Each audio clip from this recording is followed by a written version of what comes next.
This channel does not promote any violent, harmful, or illegal activities. All content provided by this channel is meant for an educational purpose only.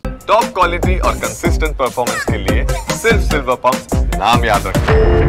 নিত্যদিন ট্রেনে সমস্যা, কখনো signalling এ সমস্যা, কখনো আবার কুয়াশার কারণে train late.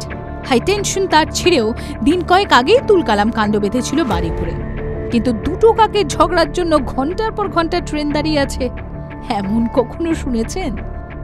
গল্প মনে হলেও এটাই সত্যি। দুই কাকের মধ্যে তুমুল ঝগড়া, আর তার জেরে ট্রেন দাঁড়িয়ে থাকলো 3 ঘন্টা 40 মিনিট। ঘটনাটি ঘটেছে শনিবার। বিহারের খাজাউলি জয়নগর দারভাঙ্গার রেল সেকশনে খাজাউলি রেলওয়ে স্টেশনের সামনে ঘন্টার পর ঘন্টা দাঁড়িয়ে থাকে জানকী এক্সপ্রেস। চরম সমস্যায় পড়েন ট্রেনের যাত্রীরা। যখন জানতে চান কেন এতক্ষণ ধরে ট্রেন দাঁড়িয়ে আছে, রেল আধিকারিকদের উত্তর শুনে মাথা ঘুরে যাওয়ার জোগাড়। জানা যায় আউটার সিগন্যালের কাছে হাই টেনশন তার ছেড়ে গিয়েছে, সেই কারণেই বন্ধ ট্রেন চলাচল। আর এই তার ছেড়ার জন্য দায়ী দুই কাক, যারা নিজেদের মধ্যে ঝগড়া মারপিট করতে করতে হাই টেনশন তারের সংস্পর্শে আসে।